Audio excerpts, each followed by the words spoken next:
and gentlemen, you are all welcome. You are all good evening. And I two topics I put for there. Two topics. The one when the important pass now. Now be the rest in peace when it dey for inside. I beg emergency. Let's share this video. Let this video go viral. It's emergency. Now very emergency from now till Wednesday, Monday to Tuesday. I mean to say Tuesday is very emergency. One of our brother wey come from Edo State, wey get 3 pikin, he just die on Sunday. Whether on Sunday, na Germany dey stay. So I go call the people now. They'll come explain. They'll call his wife go come explain by herself. Wetin we all need now. Now make them know. You know, say for Europe, if you pay for if you pay for it, the man they no go born am. Wetin because the pikin dey small. Make them for know where they put their papa, but from now to 10 years, or no say na their papa be na here they put their papa. Now I run, God cry for man and woman waiting for the community. Our papa, our sister, the youth. We know say we don't know they carry last. We get sympathy mind for this kind of thing. Before I go start to narrate the story, after I'm not supposed to come out today because our brother went to do birthday at the movie Daosa. Now today they give them the news say if they before Wednesday, if they not pay the money when they say me they pay about 7,000 euro, I don't know. You go come and speak with him, the woman. I beg, sister brother waiting for the air. I beg. When I see the account number there, now they put the account number. They say now the man home for year. They don't block her for Germany. As they don't block her, money no theater again, and the wife. I don't know whether the wife will get account. They say they don't talk to people who they do euro to euro. Wait, they talk as they talk to them, so they'll transfer the money. They'll give them the money for Germany. Make them for go pay the money. Make them for not burn the man. Before we start, I go call the wife. Make come explain. When he don't explain, I go start to talk to Una. But before I go again, when I quick explain for my papa with my mama, who know say Edo, that will for come. As you come from Edo State, they know the year broken English. Now Edo that the year. It took better to go not to no more to your more fe waya to. Even na bo ama waya gbe. Me no you wa, e mai so be yana de okoko na hi. He sorry na when wala o. Here will be your brother. You open or 20 able na will be your brother's keeper. Ege no keke ma ri open or tima na hi. O tima pa ri open no fun yan gbe. O Germany. O dik pe de no gbe da. O ya towards your aid. Ori ya towards your aid. Ate mi no hi o de yo to. Emwe ona yo bono fun yan gbe. Ori o bono fun yan gbe niyan. Ibi iya eki na. Ona do we ebi bo wa emene bo we so ya wi agion so wi amu yodugun so wi amu yoto. Ni iyomo na ke omo no iyomo. Owe ibi yen se ti ware yen ma mi na mweri yan yi yen ki e ma yan. Ona so ma bi to ya fe ona so koko ije ni ti e no to boy nu eta ikesun agun nu wala o wa ga video na wa ke fe go fera ege ro na ya pe music na wa re where you to re kiare wa me tie pick up by GBC a topic no pa do re YouTube ke na ata ro na wo na make na go fera Facebook wa share video na wala be your brothers keeper wa share video na o pe no ga me video na go ga me video na notice too small na ri yo bone egbe na o me ya o me onwo ku wa emi ni Germany ye bege na nu wala o be ni ya jo kan ka do zenu nu ene o kan ga do gun o tin no ko me gun a ikesun agu wa gun a de ni kaza bot ene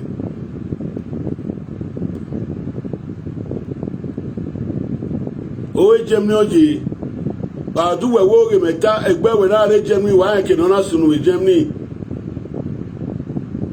ni no bagi wo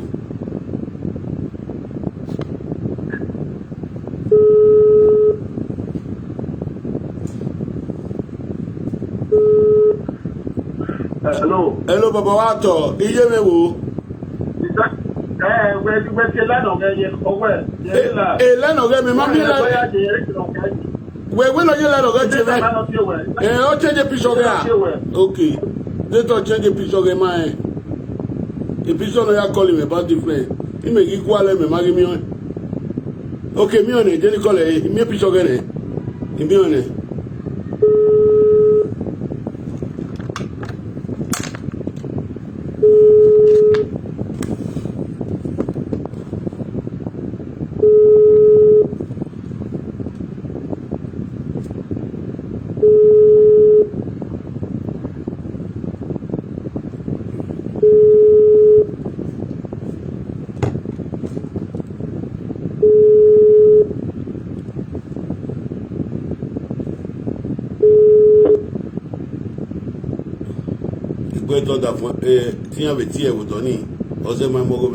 So my brothers and my sister, wait till you come for this evening. I go speak Edo, I go speak Bini. They are one fair beg our mama. Mostly the one we did for Europe. They know they see the one way, not they see I come here Dokpa.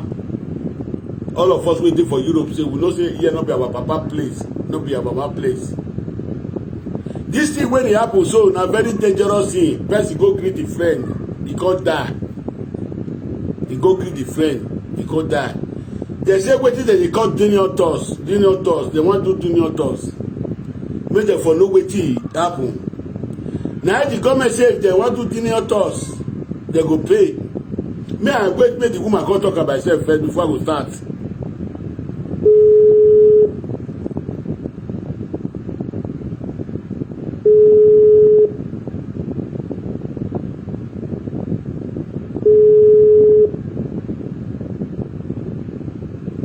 Hello, Kojima. What are you? Baba Ko, Obota. Live video na una. Live video na ina nugumagwa eke sunwe.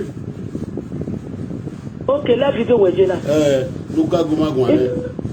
Okay. Okay. Ore speaker. Ore speaker ka to be do ya fe de. O say why say Edo for no with the broken English.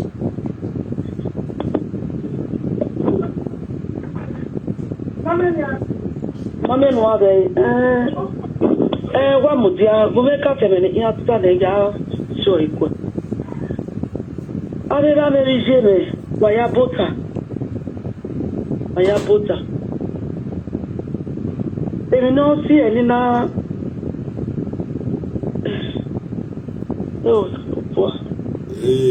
woman we go la mama take easy la wo.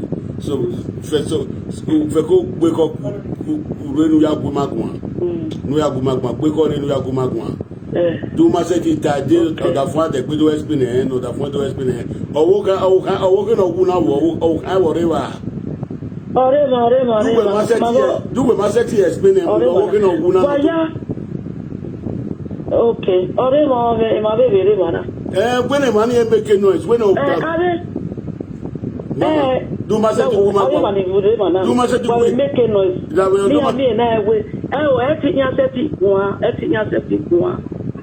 So while I ran a vision why I was butter. Why we there Urutime? Origin of figure. Italy message. Nimesimu Pogiva or figure. A Jemmy, a Yaji. So oya mama that's the Jamie be mana.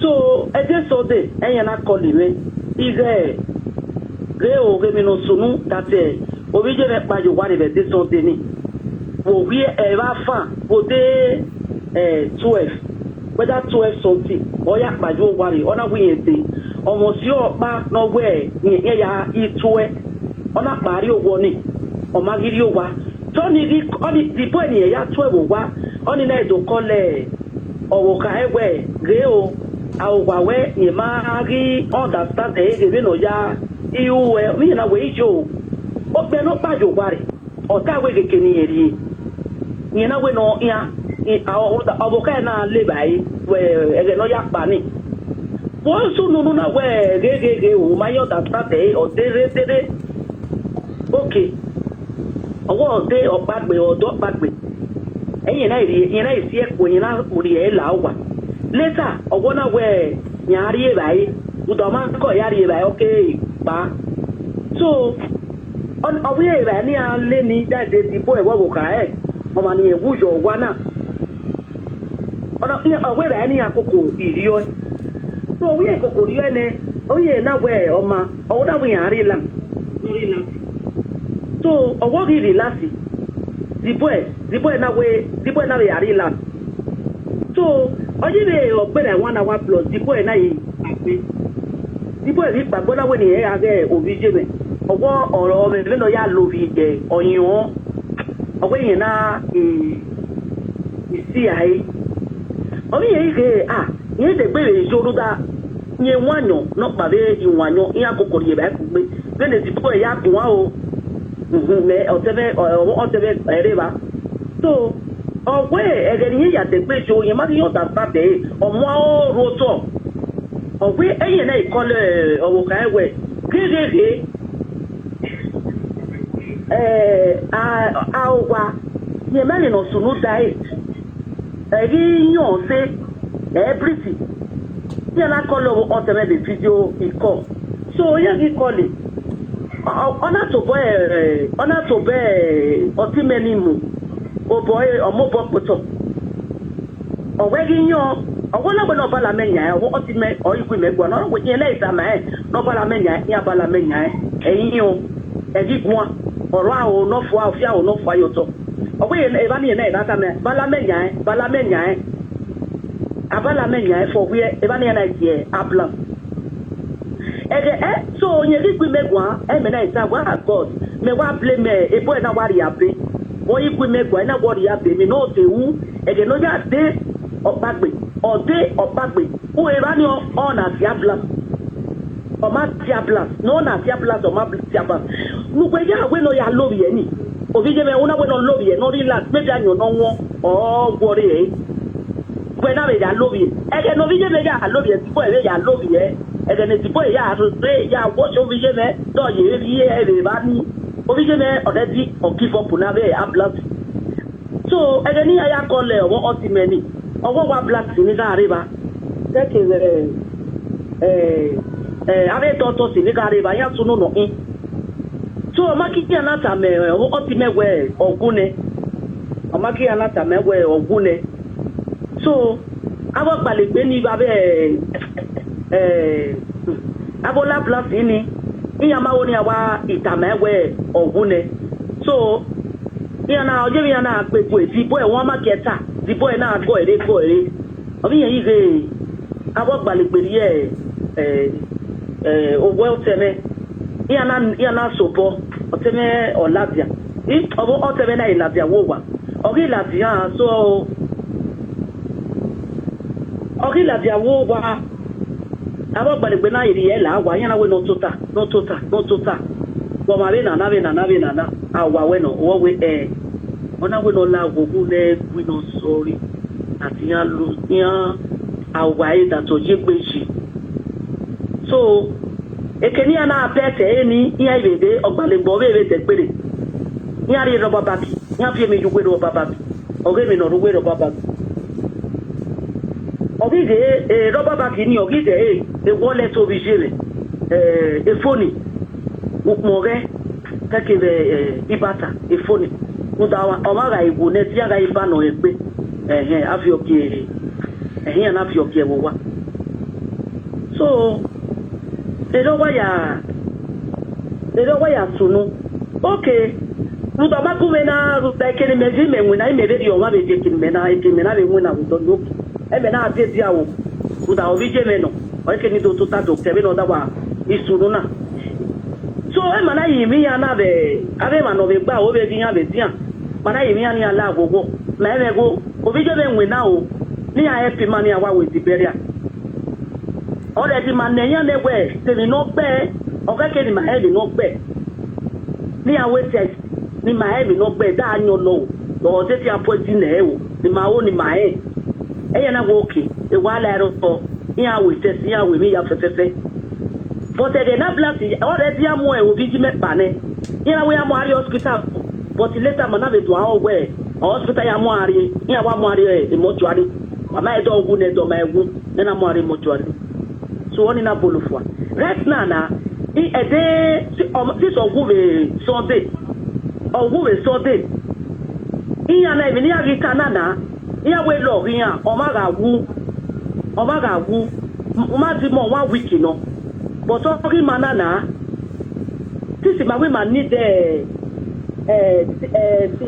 what is it OTC this ma we man need OTC ma gwale mi no gbe that ima ya pay yo iya we le ya ma oni ari ni ma ima pay yo ima na we ini go no mana ne ya ini go no but about take ma pay yo ima na we ini go no do ta ma oni ma no we madam Mujane if you don't know work in orisi wa ya to emi na gbo ama wa ya gbe norina me many boy there e na wini sorry ne wo very opiano ku no give me video na iyobo gedegbe e ma need wo pope e ma need wo puku e ma need wo bi yomo e ma we need wo sevi yoma no legal egbe na opiano ku ri no ewe egbe mi no sunu na e mi no keke wala o kin wariri aye iki to ani mani bi ejo ka me didi ma yi me ki to na o ti e no ku ogun magwa na owo kan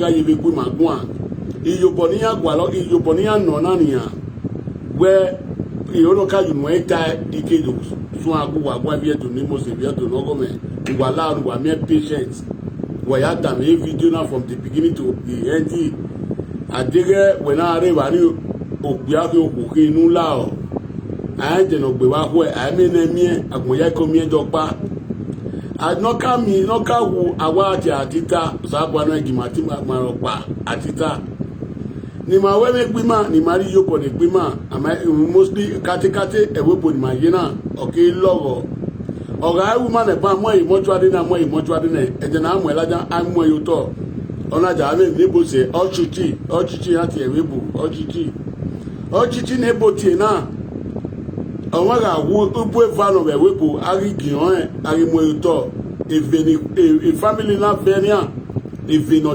tinya worion ya gi ayunu ya ta ma pe ani ya ta mo wo ya absorbe do igi ma gwan hen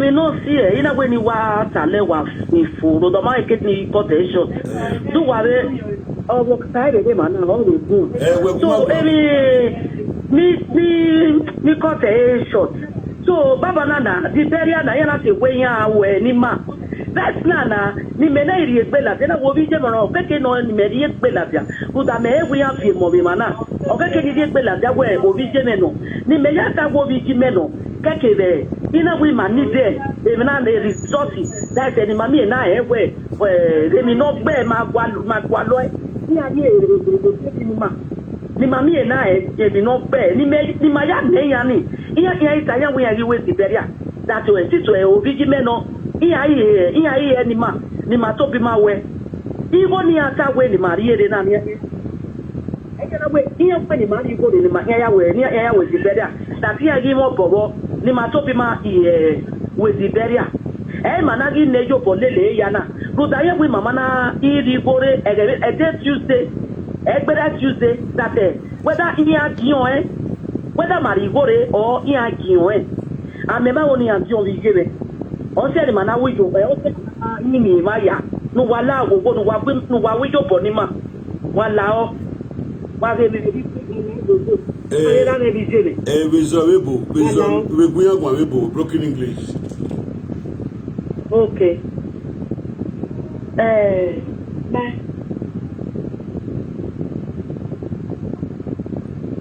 Hello, my sister. Do my sister so people. Ni mo na wo ai. Mo na wo kan no kuma gwa do kan ma sister so people. I ga so people. But we was there do.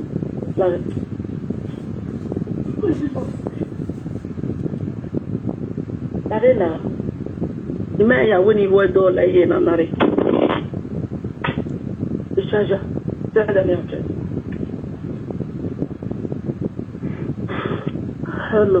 Mama FL la wo la FL yen wo to ma ze wa se ti se do ya gun emi ni yo bonu need ima wonu do explain mi ya no sunu yo bonu need honorable we Germany iya ya em no sunu na honorable we Germany so you bonu need if not that we will go do so my vie do na who ye do ta o we bo ta if we do fear my vie do na we time my man my own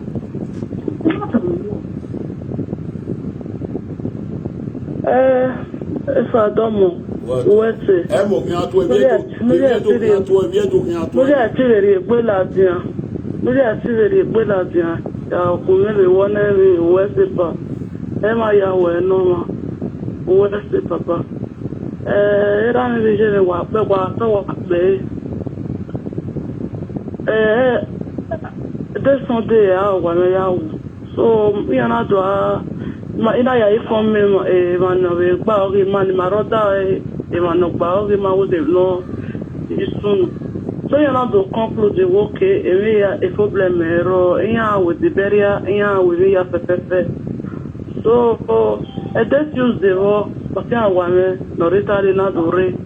Ovire ona re bela den we oti awa me eyin. So you know we see some oti vejemi re mana. So here setting we. Here setting the by my way is the barrier because oti awa me family we win na Italy. So yeah, na issue and mama we come here with my own in Miami no pe awame. Me not this before. But in Miami we must arrive no je. The man like so no say na is where you need the autopsy. Here we are need the need autopsy which means you go me yawe. Me no we me bi go kere no. E ni ya kama ina we problem ero. Ma provide the money. I was a woman where we are donate near my with the up to see. So then me they pay for me where my pay the up to see. So you're not out where Susie Mamma go to my hair up to see. Oh, I tell my way go to my hair with the barrier that me and him up of it. It's the barrier. So a pastor of the happy Mariana, I know that where the other from the community now our the community. On our part the community, the community of the FPP pay very enough. So right now we are the community. On a woman, you want the man is the man, make work in our my problem. So I can hear or tell women and mathematics, you know, if we are not in a region, our gather distance, if we are not to Zaga. No, we are even for the barrier, my hair for the barrier. Then not your mother, any master, my provide the money. No, allow what I have no, I wish your woman to allow. Why measure, Kimmy come and even can and even when you have it away. No, allow what I tell why I'm not a bella down on that. You want to know when I was a remark bolo. I was a bolo, my bolo, every not do well. Explain people because he put in my beer to Rima. I will not be seen with Jemmy, Imano, ever near me, no soon. Explain my people. Do I say explain my city, explain any Kibani swing. Has been in my beard. The Balawo now, our walk. The great Balawo walk around this one because Mexico, money only say or 7 only. Yeah, you don't the phone, no, you go or you will go on. But the Gaza boy will be able to go on. Mama, if you are if you don't know what can or receive, why are taught in Nagmama, why I be. Why your bow Orimanua, why you vow Orimanua, who why you are. I will say no one there, by Lake Bonabansi, a sea, why ya will no pia, why ya will no go, have your moya fek and receive no one. If you ponare to know Tana, you forget that Beno. O Kuwa, have your moya fe, O Kuwa fear Latiana, or do fear my way in Noti, Woriona. What that Woriona, or we need you Pua, we need the water, your moya to like by a fe, egg to tea. No allow the waggy were, Wari yo bonan, no bona. A wow, waggy bayi, who dig betis and opera, Nebutia, Dusa, no wa, Nebutia, Sunday. Oh, ya toss your oya to se wo wa awa wanyo gbadi ogegele pa eri ari mi gegele se aje no sunu awe nebo je kula ariye ejere na o ka so koko egbo o ka so koko egbo da fo so koko iyo boni ari do no na hi iyawe nebo je to si imagine na yo ni ka to si no ro eyan we e na kina to si na kana ọ̀rọ̀ rẹ̀ gbogbo ẹ̀rẹ́ náà yìnbẹ̀ wúmọ̀ ẹ̀rẹ́ àyìnbẹ̀ ní àwọn àwùwẹ̀ wúmọ̀ àríwá mọ́lẹ̀ ìnébọ̀tẹ̀ ìkúlà ààbẹ̀ àmọ́ ẹ̀lájá àrí àmọ́ ìlútọ̀ ọ̀rẹ́ gbogbo náà tó lúgà èsòrò náà gbìyàn èsòrò náà wá gbìyàn èsòrò náà múyẹ́ pẹ̀tì àrí mọ́ ìlútọ̀ ẹ̀wà ẹ̀rẹ́ náà ìwọ náà yẹ ẹ̀ nọ̀nà ẹ̀sìn kó náà Deo Maria Maria gbejo beje na hwe na do miegbe iyan na awe boyan tu won iyan si ti we do leba mi omo oti an da fo ina do ladi an we oti yan lo pe ana iyan mo eniyan pa iyan na we be no ije na yan sisi yan ni de mi ne poche ochichi sisi yan ni de mi ne poche ochichi iyan to biyan kiyan do we an emeka mi gbo eno aduwe na do sigo to na do sige coffee na do sigo ya egbo yan no ina èmi ní àti ẹ̀bẹ̀ wíyàn òjò mẹ́rin ní àti ẹ̀bẹ̀ wíyàn òjò bẹ̀ wíyàn òjò kílà yẹn àti ẹ̀bẹ̀ ní àná kílà ọgbẹ́ ní òbí ìyẹn tó sígó ẹ̀pẹ́ tìrí mi yà ìyẹn òtọ̀ ìyẹn tó dọ́ ìyẹn tó dékì náà mú èyí ìgbọ́ iná yẹn náà ní àti ọ̀chìchì àti ẹ̀bẹ̀ jẹ́mi. So ìbí ètò náà ló wá kẹ̀nà rí sí àkàtọ̀ bá nà rí wà bá àdéhùn àmà understand ẹ̀ ya ye drop phone number o na no gwa ojo da fo do aseti ake number owe ye wa e number we no ake number we ye wa o ni no da fo ewu na we no re number we ye ma no ake ye page na no ake ye wa me do ma ge understand me ro pa e phone number o na no da fo ewu na iya ake ye ma very soon baba na ya ake ye ma no la no tie no more information we na ya seti Iyopo ne amate keni laja be na siso dere majesty ena rule ladian ina wini de agbegbe makuya ni agbegbe mako ya je be ti o tebe un menwa ba ni if you picture if you mi ya gie no menwa ye gume ya gbegbe iro ni wa se ruwa koto do wa se ruwa koto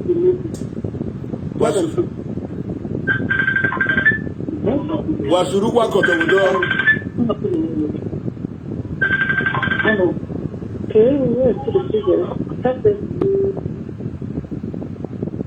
dika fiani awe won omono da fun ewu ati so if you to no ro wa kenori si bena re ata no boku na yan ga kaye ma do amount of standard cat no re wa nu wa to bu wa ye fo ya ati na la o te se Tuesday eyan we am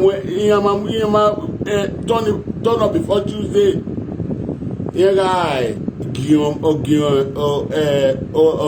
tima no ye gbe yin na yan we ga gion owo na no da fun ewu na okay ka we iviyen gege imoga wanre ni ave kina mweri yan yi na do kamerian wa gbinrian oya eso la jando ne yopo na Iyopo we no dey am Iyopo na abije me.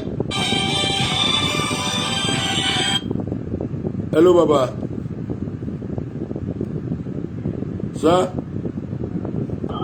Wa to baba la we picture ma pon ni abele wa o fi la baba la o. Okay je mo picture ma pon ni mo ma yan.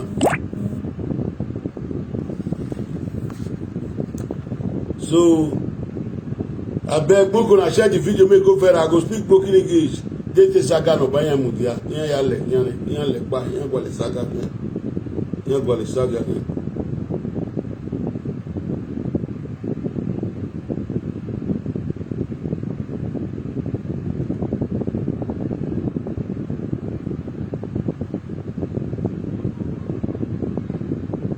So na the man when he died be this one mona sian. Urupade yo una see so na the man be this May say rest in peace. Eminuye ewo vekere. May say rest in peace. Eminuye ewo vekere. So, ladies and gentlemen, my brothers and my sister, this man, he rest in peace on Sunday. As he go greet a friend when he not go see bad name, when he not go see all of man. Now with the prayer, all of us go dey pray. May our visitor wey come greet us may not die for our house, may they not come to not take and get bad name. My brother, you wait there for your house, you not go get bad name for morning, you not go get for evening. Now where they say one die put now where one pass, the person they die by motor accident, person they die for road when they go for road go blank left for ground. But unfortunately, coincidence when you put the cause coincidence, he can't greet you. As he can't greet you, he can't die for your house. Now here where they're not going to describe you with bad thing from today go, they're not going to describe you with bad thing again. Our brother, when he died, may so rest in peace. May God bless you anywhere you go for the part of the world where you don't travel go now. But what is important, your wife won't cry to the man and woman. Say in the dead, anywhere you dey now, may you see the if now your death you death. If not be your death now, person give you see the stress where they pass now, and they want to take money, find money where they want to put you for ground. May you tell the man and woman for the community, may you see present. They say Amy Obedege. So nube leru yo kenuri aje ni yani keniana migona okwaya to yan na. So now the man of the bishop is this one. So we'll go straight to the point. My brothers and my sister, anywhere I dare relate this video for now today, I beg, make una not vex. You know anything way this sad. Una see my face as it be so. I cry since I cry, don't cry, tire. Now I say anywhere I go come out the day way it's too short. Next tomorrow no happy. Now they say they want do the burial. You know, say for Igbo land, the best is there under 3 days, they're not the waste time, they don't put up for ground. But waiting they call us now. This our brother waiting for Germany where he go with the friends. May God not let us carry bad name for our house in the morning, in the evening. May person will come greet us not die for our house, so may they not come to take that name to describe us. It not go happen to our generation. It not go happen for the area where we dey. So wetin dey now, una go know this boy, people wey dey Germany. If na lie at the talk, una go know. If not be lie, people wey dey Germany wey just around there, abeg, my number, they go drop my number for there, una go call. Make people, you know, say these people of this world wey they see now, get as e be. So na the man be this way he die. So his sister don call, his wife don call. They say the help wey they need na be this one. Nothing too small, nothing too big.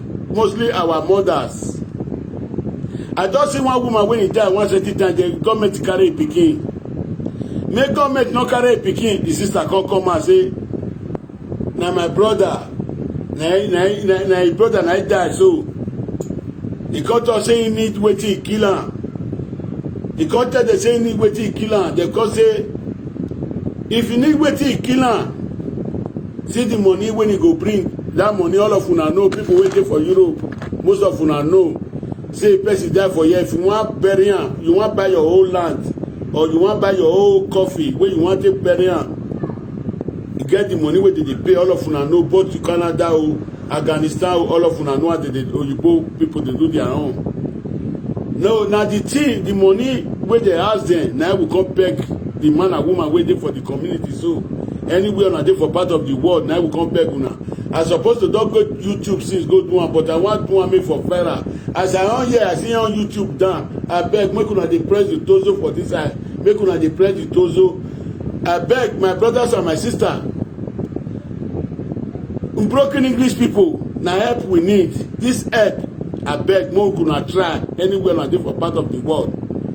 Whether too big or too small, they go drop the woman number for there just now. The account number dey there.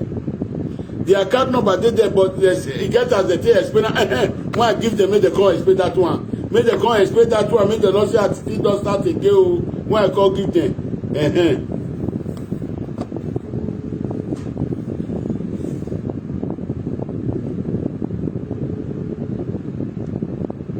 They know the put the carry phone. They know the put the carry phone. Me they put the carry phone. Mo do one zai.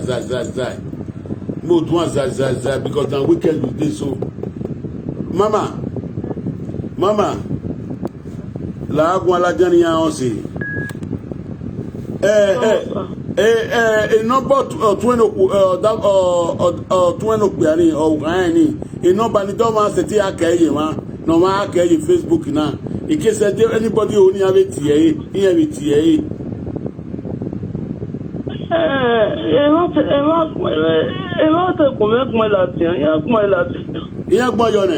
platform na ne.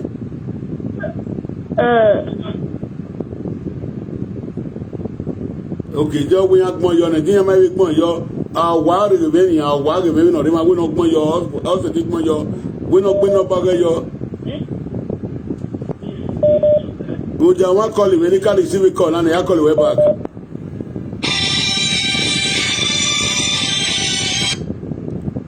Hello. Mr. Titi. What up, Baba? How about you? What up, Baba? For a bit. Where's it, Baba? Domo. Where's it? If you don't have a deal, even if you know where they sitting or she. Okay, the city no je me ma je me there me ma pa experience there the city no she. Okay, man, the city no she na me kina engwe there ni ma we set we are no we set we are so ya no ya clear we the city no she. Okay. Wa pe city no yeye wa oda for tin re ma pe city no yeye wa ba mi ni kino Stuttgart you know Kolo you know wa gbe no yo on the people na we wo mu eme la dia we market city no she o mania iya ga pe city no she ideni tia ni na city no je we go le du maria account o ge la tia be kate na ya na si be kate ya na si no ni ari la ja e city no waje ni e mo wa gbere na we ma respond you me you when after our brother. Okay, o ma ideni tia na ideni tia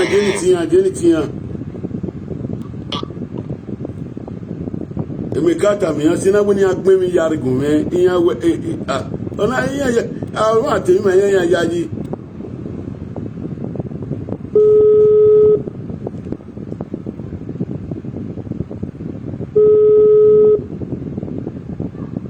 When you are picking phone, Hello, Mama. Okay, the city near you, Germany. The city on you. The two guys. Okay, where's two guys? You know. So, then when I'm going to turn him up, we have a set arrive and have a little walk here. So, it's two guys, you know. It's two guys, you know. Where's two guys, you know. So, when we account number, account number, worry. Okay. What account number in Nigeria? Account number, equal pin. Then it's here, Listen, the egg, your man of woman pin. It's an area Latin. I had to call you. Okay.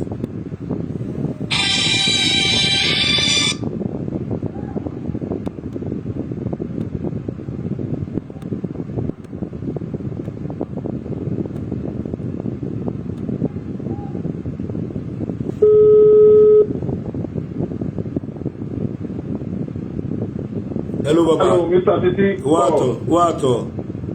Hello, Baba. Oh, what? The city on our is two guys. Okay, it's two guys. On our okay. Avocat will not buy your back. When you allow, go, Baba, when you are not buy Oya kuma be imia zebo zedo my brothers and sisters, please, we need help, please. The guy that in I think it's two guys in Germany. Please, we need your help, please. May God bless you all. So my brothers and my sister, this our brother. Wait, wife cry, come out, so he died. It's now Sunday, he died for two guys. He go greet him friend. As he go greet him friend, now so they see and reach. He wear flower cocoa. He see Sacrato cocoa. He come be say wetin they call hot chicken. This hot chicken wey una know for Europe, una know say na two ways na dey take put person for ground. Either the grand people or the borner.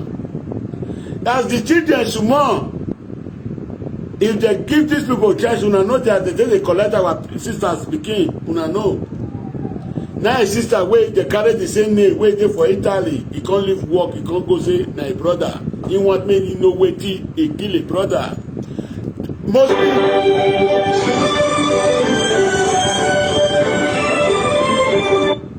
Hello J.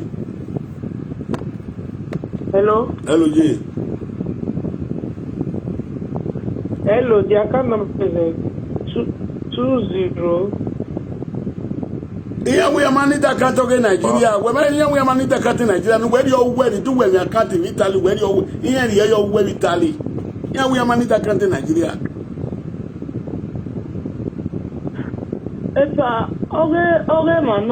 Account in Nigeria alone, man. Because the German man is now when I so in my life for me and so maybe I want to see the go job, but yeah, it's withdraw. But I said see the go job, waiting, changing in the changing or my serious job, but yeah, it's withdraw. I don't see any man concluding man of Nigeria like that, so that a man has a serious. I'm on a man, we go to when you're doing the go in the man. There are the problem. When you we are near with the good, you know, we go you one way, because it's the man. The man is Nima, or Nima, because the man, Macagua, away before I went and I went out of no. We are taking nobody at if I go to your company at any of the nobody in the bank by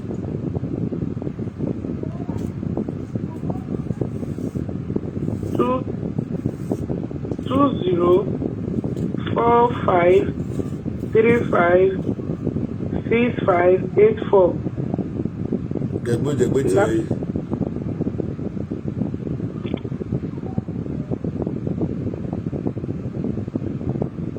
Wait, but yeah. The good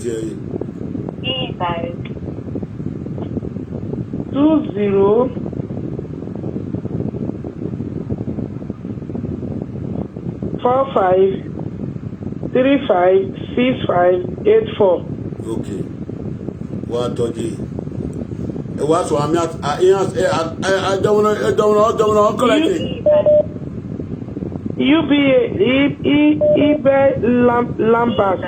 Lambert. Okay, Mujane. Ebose Lambert. Okay, no problem. Where what you are calling? We Baba na one calling me. Because this make call na. Hello, Baba Domo. Mr. Mochi we bena kamara we ni agbala ka to kuna. Honestly, I'm still one man in Yoko. When not set not about it. Yeah, man, I can't say that already. Everybody will say it's a fraud. Yeah, or say no be alele. Because in one way, okay, can I am weji. I bet you am wearing Nigeria. Okay, only when I the only like them. When you want over your body. Where we if you do in Winana, Kawe, Inakamia, okay. I can't hear what can't or one hour euro to euro near America, near one of Yahweh, or two that when I can't. So I can't know already. It's cancelled. Nobody will accept it. Because I can't handle you, and I can't, but you know, I can't talk that for any idea like the years one go your knee once for all. In this one go your knee, yes. Also, when you do Nigeria, what does that stand for? If one is able to put on all can we go? I actually I went to take it out then, everywhere, I don't even know money. I'm part of a story. No, we're not saying I can't be a block for here. We're not that point here can't together. This Nigeria account, we cancel around. This Nigeria account, we cancel around. May they bring the account if his sister husband get account or his husband sister he get account. May they bring the account. If na Italy, if na Germany, make them bring their accounts. Make them bring them because obviously that's why I don't know where they are because you are a very popular man. I like that to tell where if not do plan, you know. When are they also that for one of their can't get like that? Since you are walking here, blockade, when not just that where you get like that because if none of the nobody will accept it from you. You just for your platform. Okay, sir. Okay, sir. So that can cancel it. That Nigeria can cancel. My brothers and my sister, I beg, make una not first so that Nigeria account, una not put money. They go bring another Italy number now, and then any account where they know say they fit bring for Europe here. Make they bring am, make they put the money, make they take support am. I know say man and women dey for here. Before next tomorrow now, I know say our people, Esiaseti come out. Hello, Jay. Hello. Hello, Jay. Hello. Hello, Jay. Hello, Ibage. When no sunu. We all the men are men postpay. A postpay ni na go me ya withdraw ibo be mana. Ebe Jemi go me ya withdraw ibo be Jemi. When ne ya ni be la de nana. They postpay go me ya withdraw ibo be Jemi be mana. No go me ya withdraw ibo ni die postpay. Ile postpay ni die ejo. Also the mana die postpay of Nigeria. I can't say Nigeria lapia. Mudiane. Mo phone me no pa o. Buda me no man ya wo e card of postpay. Ememe. Ya tete ya withdraw you go be bana. Okay. Also the man you go mejo e ti me ime. Mudiane ni ti o wa we gbe. I beg my brothers and my sisters upon another vessel we dey conclude. I supposed to conclude that before I come out. I know say people go ajura. I felt that this family. I know say people. Baba wa to agwalaja ni ma or where a card or no be away me put a posting. Or where posting ni. Yes. Away 30 years ago man. Away togi. Away carry no ne. The best way na 30 years. Eh? The pandemic is for the whole world. Somebody called me, but let me use English for the whole world. Okay, sir. Anything you are doing, do it well. You have a good thing, but supposed to draw more anywhere you are. Anywhere you are, you can use it to withdraw money. And in the same time, if you cannot withdraw money, you have a brother, a sister, or a relative, or anybody, a friend, let us close their account. So that we can be able to receive it. But then we don't accept it. You know, Baba. If you cannot use your faith, use the phrase. I'm saying this for because of everybody that wants to hear. He's our lovely brother. May so rest in perfect peace. So what I'm trying to say is that we do not accept that. Okay, if you cannot use your phone bill, let the brother or the sister or anybody speak or account as for a friend that's close to you. A friend that you must have a friend that is close to you that can be able to help you. But you cannot bring a Nigeria account. We are not doing business. This is a debt. We have to be sincere. We are all Nigeria, we are those. We know ourselves. We ought to do it. So when anything you bring Nigeria, you have already destroyed everything. Then we don't need it. So we just please back it up. Now we move. Then you know what I you try to follow on this. He said. Then we have to go is the right thing. That Nigeria can't do. Nobody can do that. And we never accept anybody to put money in that Nigeria account. Because what we are using the money for, we are using it to become citizens. I live in France. I don't live in Germany. I don't live in Germany. But everybody talks about what is about it. So you cannot bring Nigeria account. What? At the end of the day, we are here to anybody. When you are here, can't talk to don't blame it, no anybody. Okay. Ejene no ko we tie me wo de gbe, oti me wo de gbe, oti me wo de gbe. Ya ti wo de gbe. Hello mama. Mama, ejene ya no wata pa o, egui o. Egui, oda fun we ma account.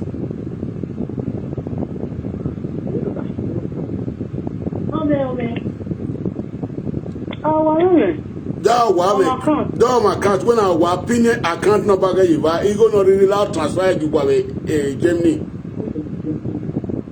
Okay.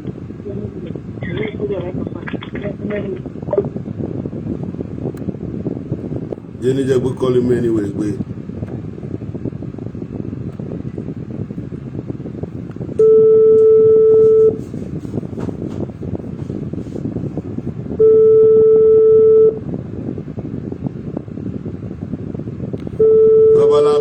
Babala pick call man. Hello, Mr. Titi. E wa to ìwé otie no pe ani no wuni. Otie no wuni. Oda for no Italy, we don in account ni ari account on ni na ri yo. It will be better. Yes. So Guma de gbe explain it. Okay Nigeria ni cancel ni. I beg. Don't me. Guma explain it. We want say.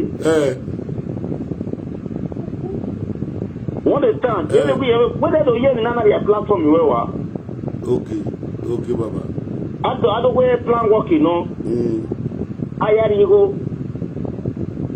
But Kenona soon with Jamie. Kenona soon with Jamie. Imam Kenona soon with Jamie. Stuttgart, you know. A Jason Dosunu.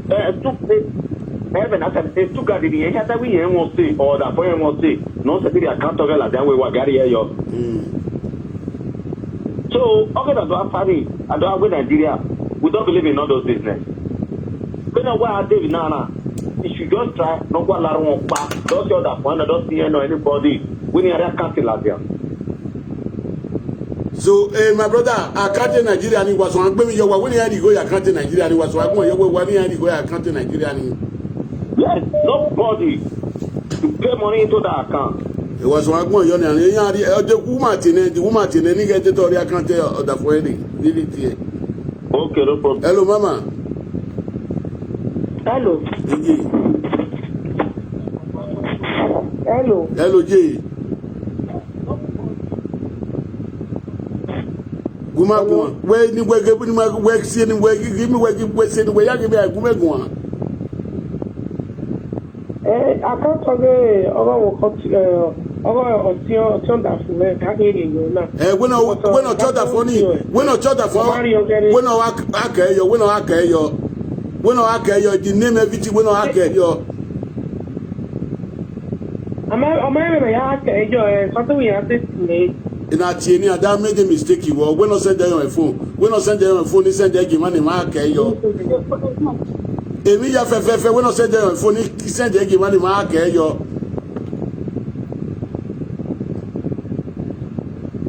Brother.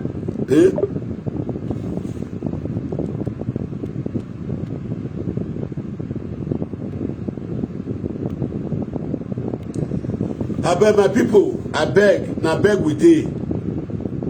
Get one of our brother, we come from Edo State. On Sunday, he go greet a friend. As he go greet a friend, he can't die for there.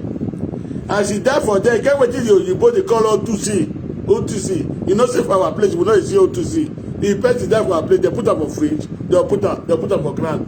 But yeah, now 2 ways. Now they carry person put for ground. All of we wait there for Europe, not say we don't know.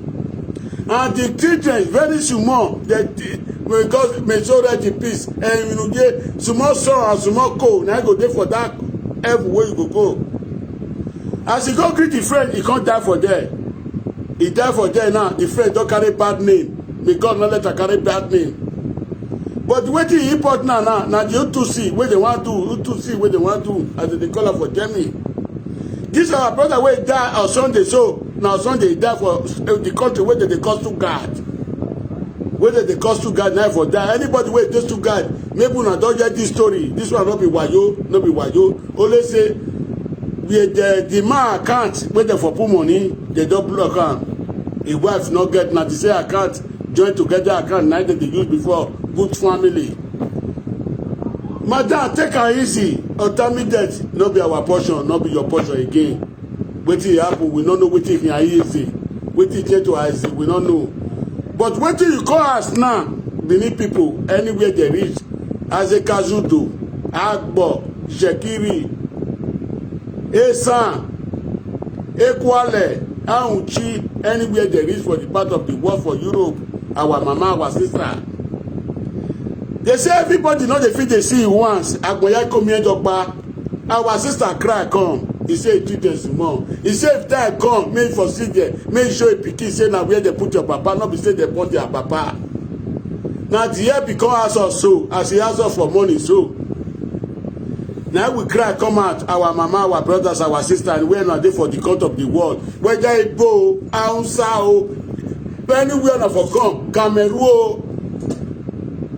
Anywhere na for Yoruba, I beg, we need una assistance. The whole Nigerians. We not visit the only those, the whole Nigerians, we need una assistance. He get one of our brother where he come Europe. He come Europe years ago. He come. He get 3 pikin, he get wife, he get sister for this Obodo country. If friend carry new house, say my friend carry new house when I go greet am. As he reach there, God die. My friend, where you come, that you where you come greet, God not let you carry bad name again. You not carry bad name for this generation. For the next generation, not carry bad name again. Now very bad thing say they go to talk and say, go that boy person you come greet, I come down for your house. May God not let that happen to us. May God not let that happen to anybody way near us. We'll fair pray for that one. The boy, the man can't die, get 3 pikin. You know, not say for Europe, now 2 different ways. Now they take put person for grant. For Nigeria, now only one way. Now Ugoton go your pass direct. You go your pass a Kenwa road, you go pray for Ugoton. From Ugoton, you don't go. But for here, now 2 ways. Now they take they put for grant. They get the one way they call Tosi. Tosi way they so. If they're not born now, it be like say they done it. Where did they put so? Now the account number they put so. This one make your 533 1711 093 94.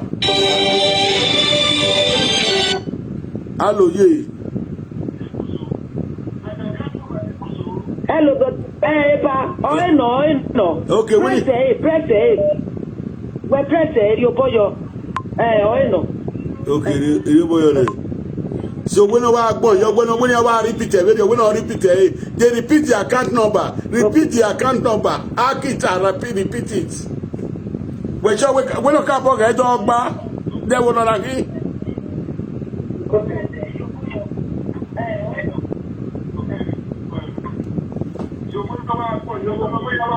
I'm not going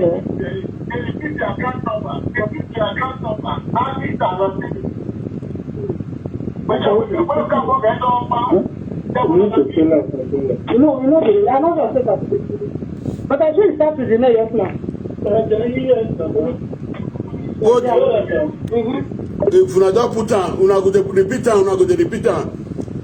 The following Nigeria, all our people, Canada, US, America, Canada, test start there with the test start, people, all of una, we call una attention, whether you be Igbo, you be Hausa, you be Yoruba, you be Benin.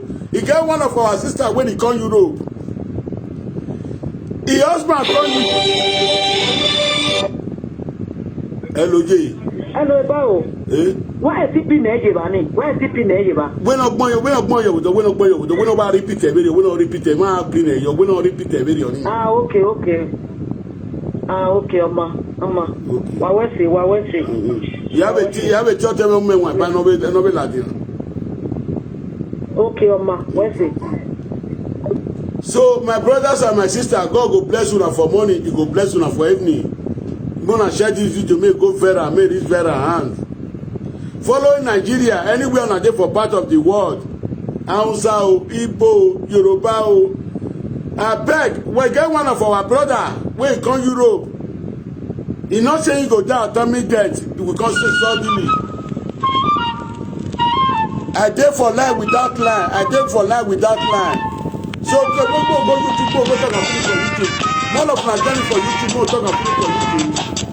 You know if it possible na Facebook and WhatsApp. I dey for life with that number. I dey for life with that number. Call the second number. He get one of our brother wey come Europe. He come Europe, he get 3 pikin. He say he wan go greet him friend for Stuttgart. The same community na dey dey for Stuttgart. As he reach there, he say friend you carry us, he go die. As he die so, he get wetin they call autopsy. This autopsy na different way na dey take put person for ground for Europe. You know say for our place, e get one place they call water. If you carry am for fish, you put am for ground, you go pass a camera road.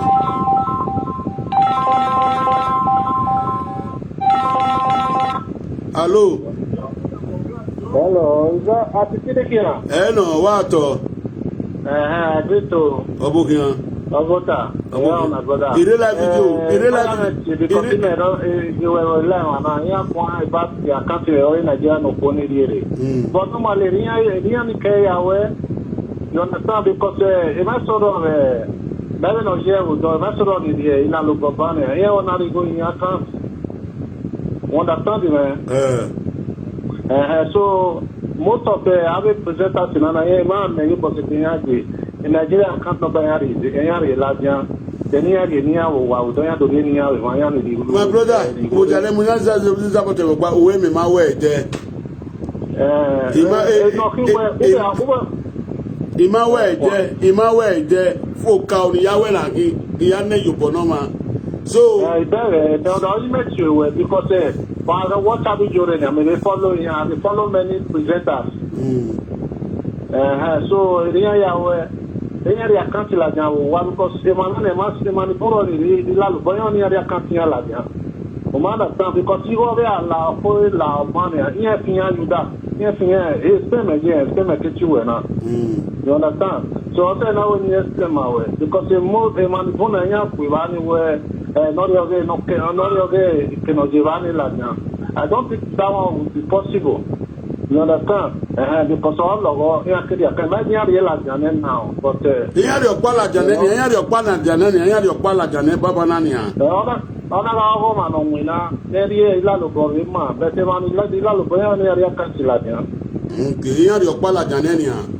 the baby Tiapa, me had the baby Tiapa, the that can't me. Daily, no, because when you have photocopy, you want to me photocopy. Because no, you have a time, was here, most time, the money never for what you say. The money in Nigeria. So then the money go for your when I go for what I can't hear in so you understand, all your money I am no sick. Then one of the near wire near me. Ereman, we are other platform here in the Niana, you probably Mujane. You will press red. You will press red. Any man will come greet you, go die for your house. Any woman will come greet you, go die for your house. Now what do you deserve? You see, we they do something for that people. Person there for pains. You dey press red. Anybody will come greet you, that person, the person will die for your house. But I get one mark here. Sere boniti, iyan wuwa, iyan oge mano do give. Sere ma brother. Sere boniti. Eriaji. Agbona, I mean no na mother fan. So at least the one I always woman who know I told you that more. So if there's anybody can help, yeah, we try and really go, but then use the excuse of account because a platform I made in way is not a new thing. Iyan we baba, iyan ori ma ya ori ma, iyan ori ma ro pa ori ma. O wa ya to mi na gba ma wa ya gbe wa mi go re la jan wa ya wu yobo na. O we wa ya wu yobo na, yobo kan ga bu ware. Wa re bo ye mi, e ti o, emi na gba ogbe na gba o ta wa ya kan ga re bo ye. So, Baba. You know where my Baba. He didn't want contribute. Because any how can nobody how can I debate I can't know myself. Since error and not debate I can't know me mass wow me ma we but me believe what so tawakwe go na gba ni ayari yopo no pe na but now the anybody no ye call no ye kuma debate account na debate because me to make a debate na wo ka o ina we ni am no I have to do it. You give away now. I wanna be calling your woman back. You know, when I will cancel account in me. But never the best when I you went to the decision by your confirm a program when don't man you for example here. You don't need to take decision. So now, okay, we contributing. So you know, I think when Mama understand this thing, also me not you when I. Where's the Baba? Yeah, boy, man, need to banner. A boy, man, need to see me contribute them online. Me come le wa contribute online. Enobu when iba me story ba.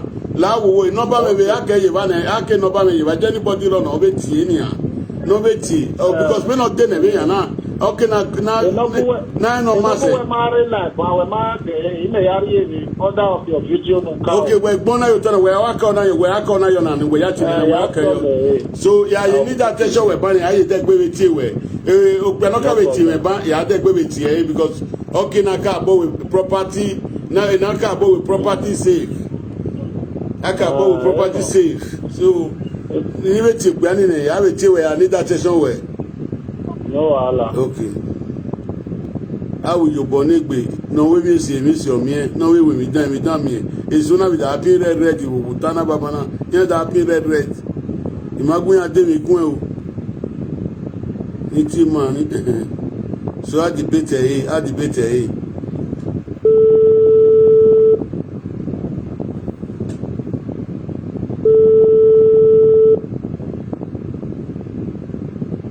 Hello, Baba. Baba Domo, we are done your banner, Abi. The Papa? Where accounting a matter me, so funny, I go near Louis, near so now, Baba, we are the water. A man is very correct, but we are the water is very correct. Am I there where now what's taking a more much of now when I don't let you go walk. Oh, one for me or 1 hour now when I go gamble. Okay. I type there where getting a more much. I want to come out of the platform. No time there. You are the best person of China. When I wish you for now. And they can you only one, Baba, or we are no make a fashion or my Umyambe nona kwe yodi bia kinamwiri haji keveni yete bangwe evani aweji oni manamye gwe ya memini awo ya dugbe gogo ya wo na o ere awo ere di awo eya to ni na ogbe agwa take na mweji mama e honde be anybody baba mata no iya we na ma de ma be na we conclude na nia we na we conclude na nia adie we o ma na we na do ta ma we na we do tie we wọ́n sọ rọ̀ ọ̀nà yóò bọ̀ wá náà so ìyẹn ó ní àríyá kàntì yẹn làdìyàn ọ̀sẹ̀ náà ní àríyá kàntì nàìjíríà náà bá làdìyàn ọjọ́ bí mà. Baba ọgbọ́n nàná àríyá rẹ̀ ànàmì náà sí ẹ̀ ọgbọ́n fi wù nà lọ́sùn rẹ̀ wọ́n wẹ́tà àdé wà rí. tó déyìn ọmọ yẹn nọ yín àti àríyá kàntì náà hẹ́yà rẹ̀. I did not wear. I mean, when I wear, I even have a water. I mean, I mean,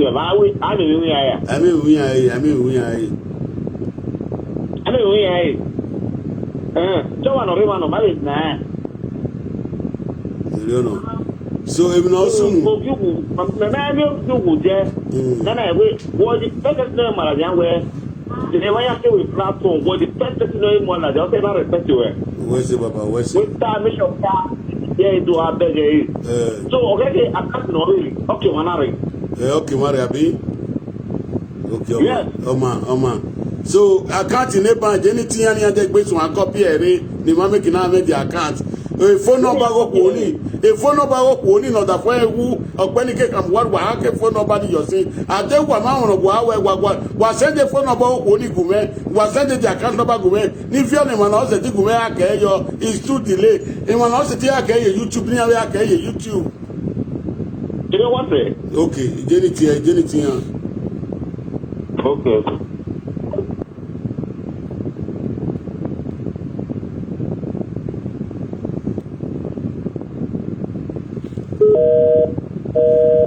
Awe mi ni ari la we awe mi na when wa go make a call me.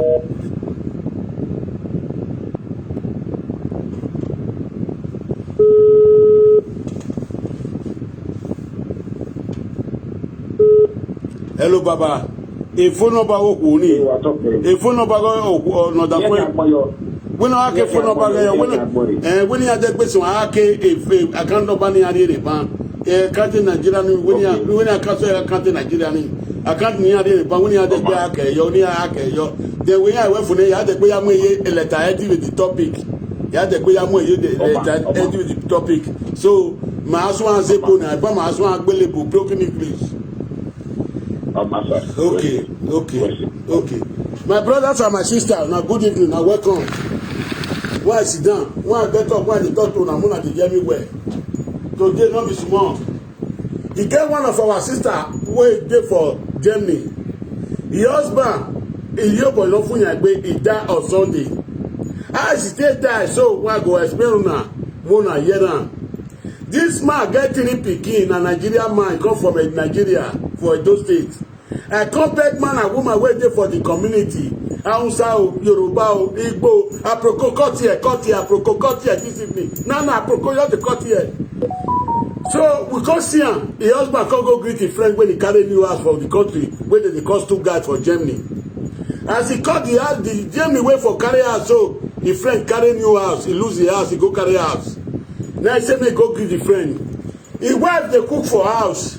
You know, say we men, we too stubborn. We will be men. You sometimes the woman they talk to us, we not the hear. See her now. Over there, so now be that what we call for now. When you come back to now, man and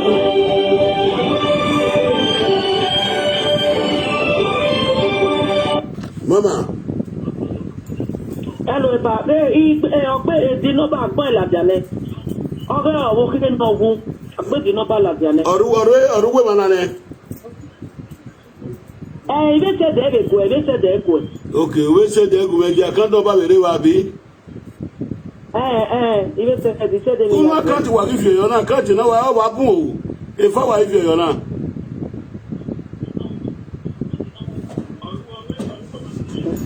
I can't know if I were you have your pa. I can't know. Telephone number there. Okay. They can work. They can work. You may beg you and I phone number. Opa you once when 10. Opa you 515 years with the phone number. But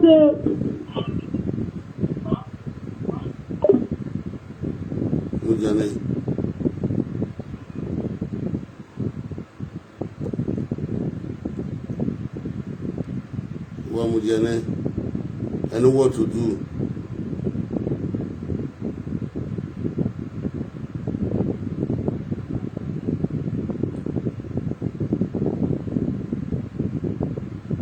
I know what to do.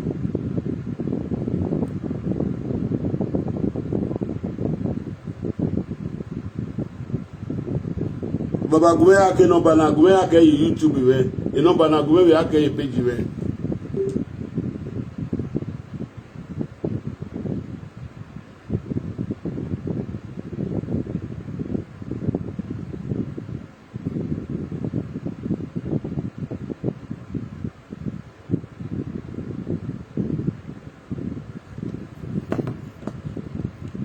So anyhow we will take one. I beg make una not vex. This journey where we dey go so na 3 day journey. This 3 day journey, e get one of our sister wey come from Nigeria. He with the husband, I get that come from Nigeria. They come get 3 pikin for Germany, the place where they call Stuttgart. They get 3 pikin. This man come comot on Sunday morning wey wife dey cook for kitchen. He come comot say he wan go greet the friend wey dey new carry house. Na so they see this man reach o gbadi. The the man he don't go, the wife dey cry so cry now. As he dey cry so cry, death make me not let us, God don't let us see or travel death to our corner, our area. Only wetin he pay me for inside. The cry when I dey cry, that friend when he go put, when he go carry bad name, when they go take it, but God not let that take bad name describe that the friend. This one I dey call Sioma Gboma Rame, Sioma Gboma Jeme, Ogioma Maiwa Ebio, na so it is Eboran. But this one now, wetin will come back una this evening, ladies and gentlemen, una never see me for this kind thing before. When they cry, when this woman they cry, when they cry to follow our women now, he say he treat us small, they dey small TJ, he say they dey TJ. He said he help me in it now. If the pikin grow, and from now they go grow live that kind 10 years, he go tell them say na where they put their papa be this. You know what? Make them born and I know say na 2 ways that they put plenty for ground for Europe. Now the woman come cry, come out. Anyway, bring account Nigeria. People condemn account Nigeria. He can't bring the country. I don't know the place where he come. But the woman phone number they there. And they drop the phone number for there. If you feel they contact the woman, you go contact the woman. From now till Sunday, Tuesday, now they want put her for ground. Now Stuttgart, now the man for die. This man died for Stuttgart. He leaves small pikin for ground. Children, he leave them, he leave wife. Although say the man get brother, get sister. Now so the wife she get. But the thing wey we call us now, not be small thing. Now the money wey we want to do autopsy. Wetin be autopsy? You know, no say na 2 ways they take put person for ground for Europe. If na for Nigeria now, for our place where we for come, if they don't put am for cooler, they carry am comot for cooler, then they carry am dey go. E get one place they call Ugoton, you go just pass there go. I don't know the wetin they call am for Yoruba side. I don't know wetin they call am for the other side. But wetin we dey beg man and woman wey go see this video, I beg, you be Hausa o, you be Igbo, you be Shekiro, be your brother's keeper. Now we come for so. We want to do this one for this our sister. Now they cry when they cry. We know say another one sit there for ground, but this one make them not go born am. Make the pikin wey go grow come wey dey come tell her say your papa na so they know to grow come. They still go dey put flower for their papa grave. Now we come beg man and woman wey dey for part of the world, Canada, US o, Texas o, Canada o, anywhere you dey for the Afghanistan o, I beg, nothing is too small, nothing is too big. Make una do this one for this our sister with the children. Now be waiting come back this evening. If anything dey, wey una wan see call, if una wan call, make una call. Make I drop my phone number. Make I write my phone number. Anybody wey wan call, I no go write, I go read am. I go read my phone number for now.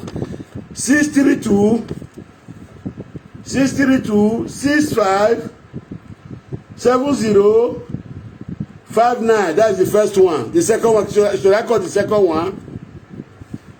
Now, not say this feed when I come today. Now, as the matter take be, now make me come as the matter take be.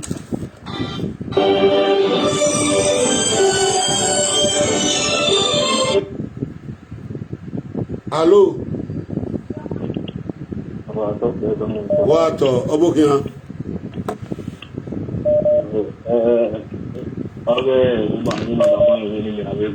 Okay, guma baba.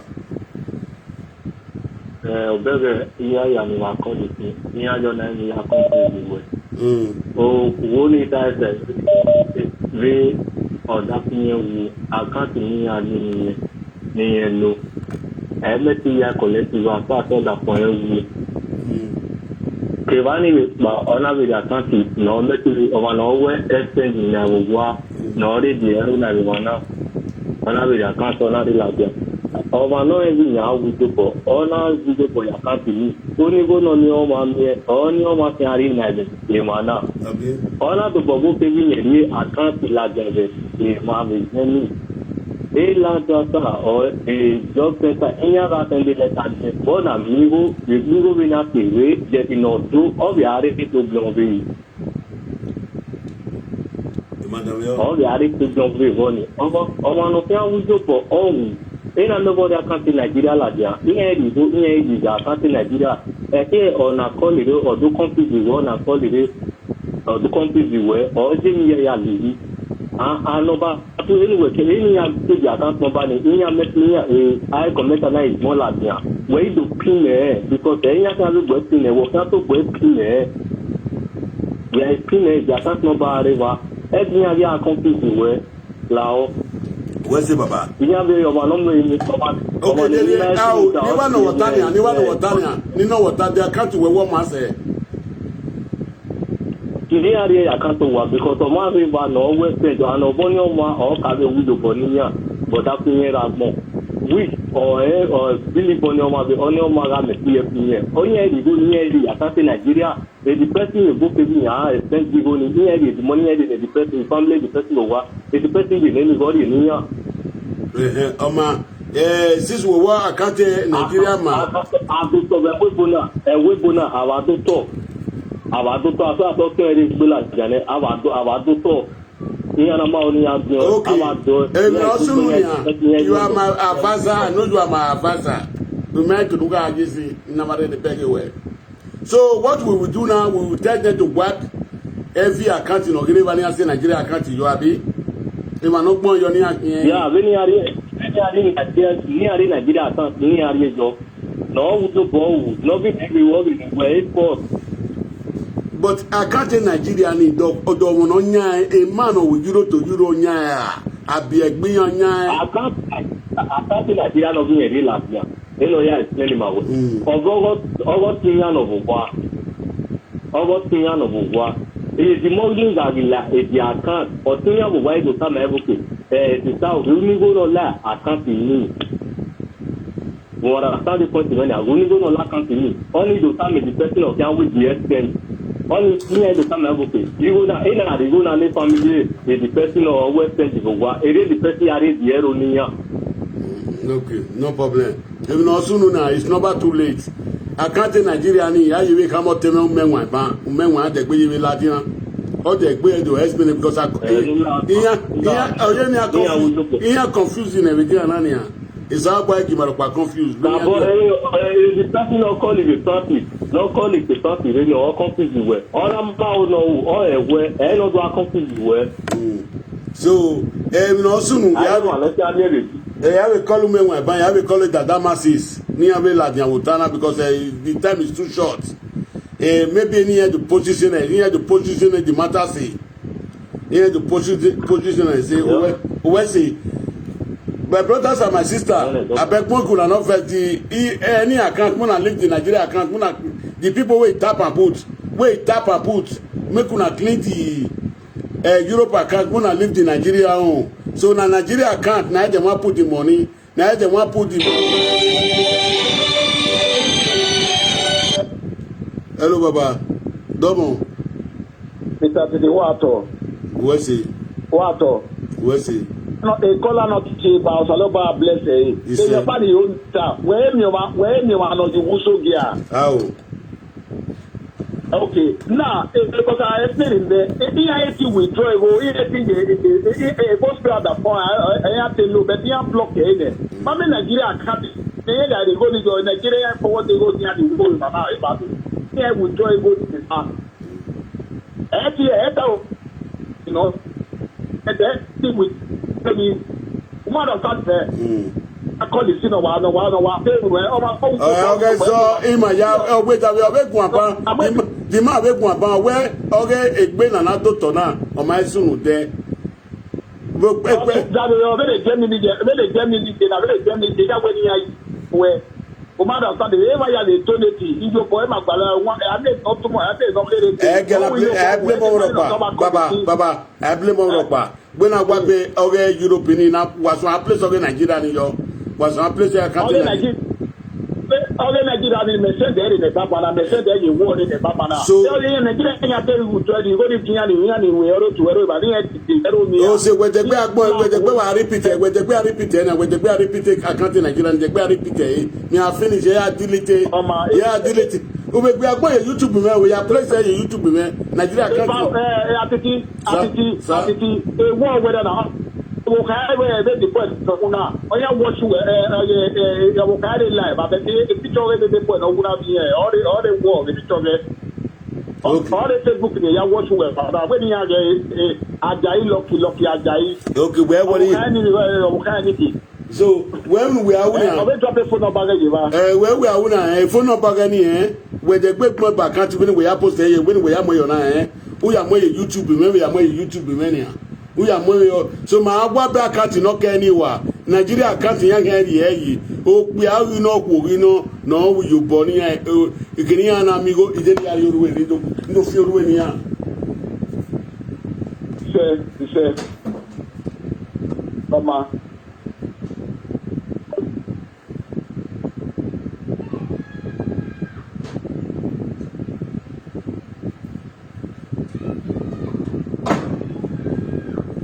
So, ladies and gentlemen, part of the world, una all welcome. God go bless all of una. Una welcome, na me be una brother. Una say we dey here since we dey debate. We dey debate and the one wey go favour them. We no need anything wey tomorrow the doctor say at the new generation wetin we do that day no good. E get one of our sister wey we dey here since wey a husband die on Sunday. He go greet the friend for house. As he go greet the friend, coincident the man come die for there. The man die now.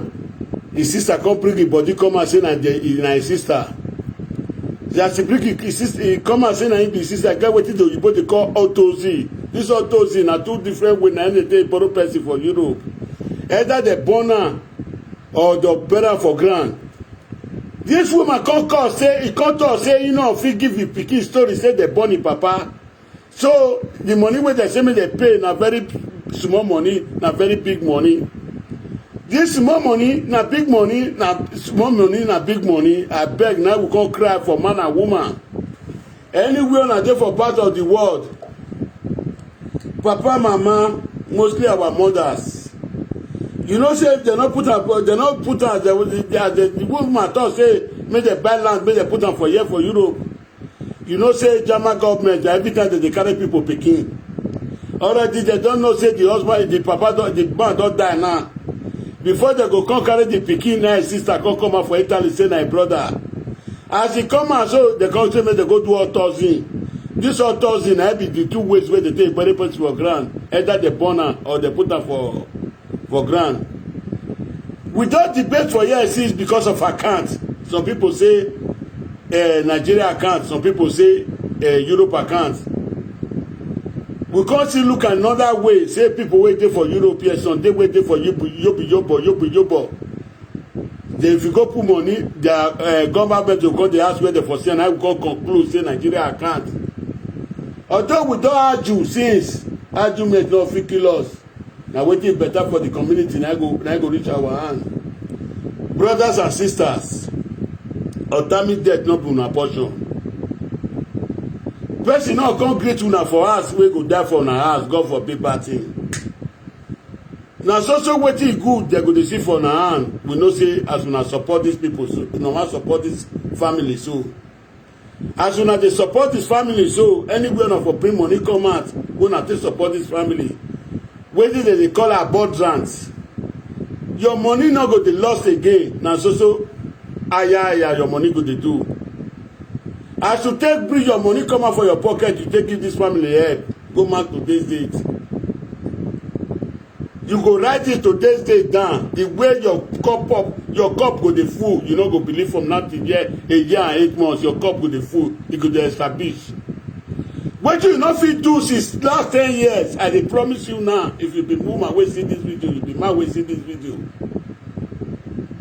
Automatic death no go be your portion, you no go be for your area where you come. Now wetin you wait, now you go take dey do something. The cry wey this woman cry come out so the same way we help the pikin. If the pikin grow, make you for tell the pikin see where they put the papa. Now be the cry wey the woman cry come. We just abeg if una see any account for there apart from Nigeria account. Na Nigeria account now they wan put the money. All those rest account make una clean and comot for there. If I finish just now, I come clean am. My brother, Friday abeg carry the number of the woman plus this Nigeria account. You know my name for YouTube, Prophet Atiti Talk Show. Make go help me account for there. If I don't finish just now, I'll go put am for the letterhead.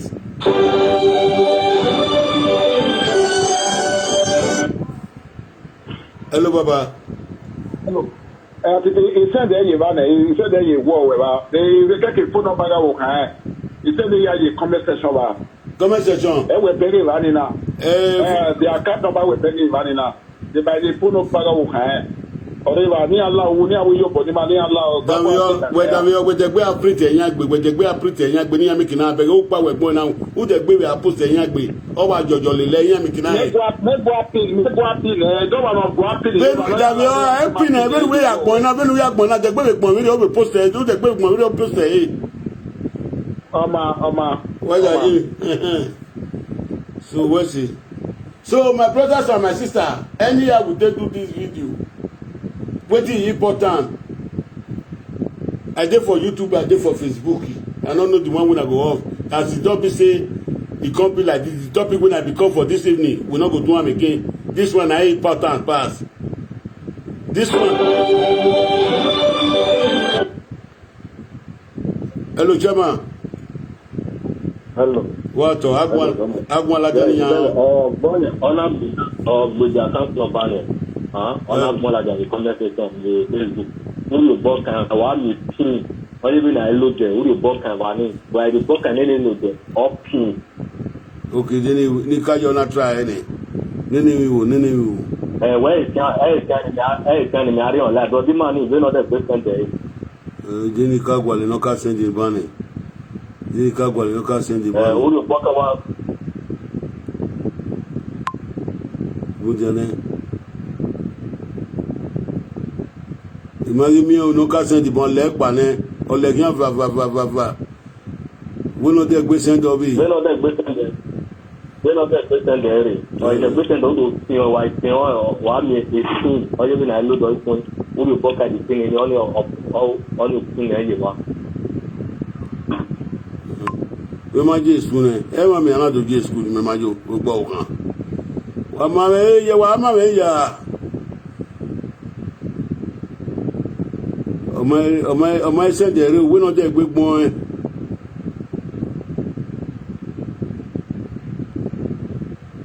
Wọ́n kọ́lẹ̀ rí lọ sẹ́ndẹ̀ rí lọ́dẹ̀ gbé sẹ́ndẹ̀ yìí bá.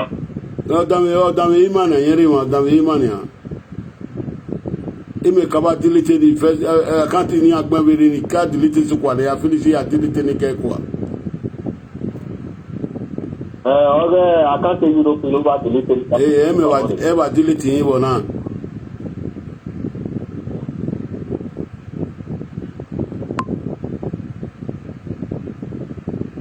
Akẹ́rẹ́ mọ́lá YouTube, the same thing we mọ́lá YouTube with the account number, with the topic with the account number, the name of the account, the name of the person on the account. Okay, ìpínlẹ̀ ìmúẹ̀nẹ̀ ìwúkẹ́ ọ̀rẹ́ọlọ́dẹ ọ̀ṣùwẹ̀ ọ̀kú ọ̀ṣùwẹ̀ olùdarí ṣùwẹ̀ olùdarí ṣùwẹ̀ olùdarí ọ̀kẹ́ ọ̀kí wàá sí. Okay.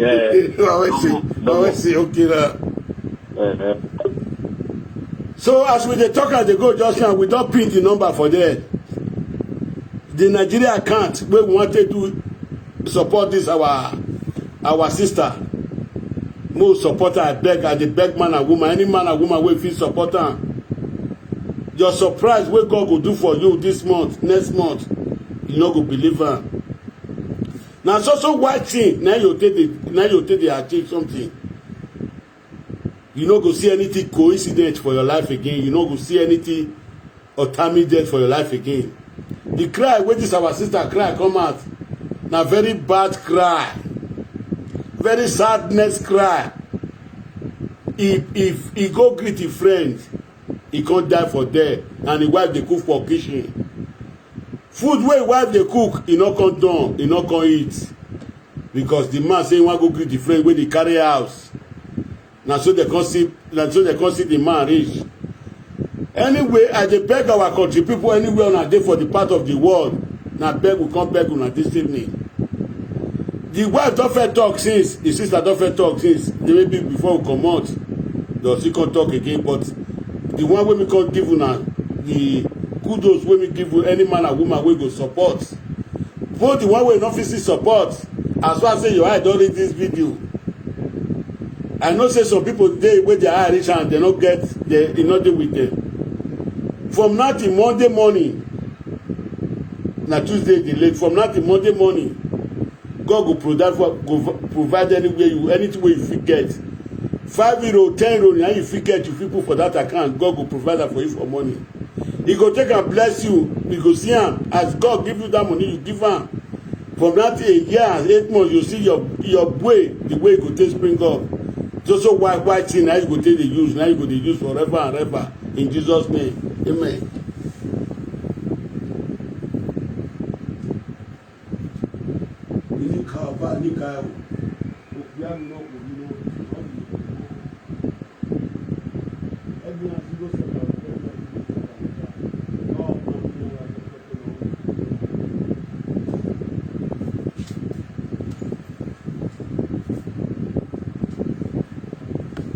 So, una do well, God will bless you now.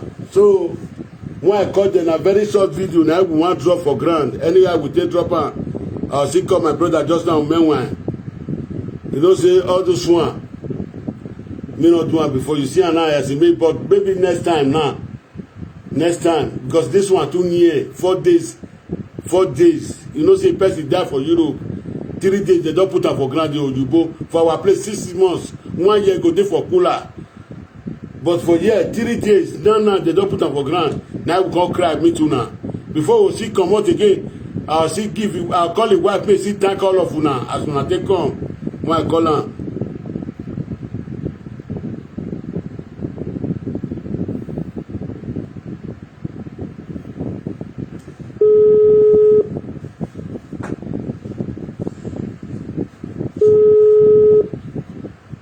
Hello, Jay. Hello. Why we pon me because when I was and make it not to men no.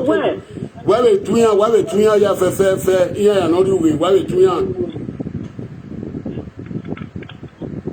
Wasin wayage udo koto wasie koto ne wa we wayage yi.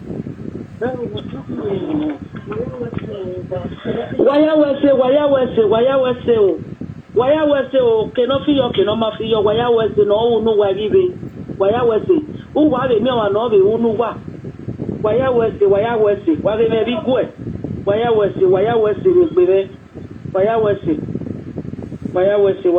so ba ga de ba wa o sa lo ba o ga fi aba wa wese e kpunu wa ya keri go ni re e kpunu wa ya keri go ni re di eja kati ni e di bi wa ekpu wa to jaga fun yo edi ti o wa ri mi oko efere gbe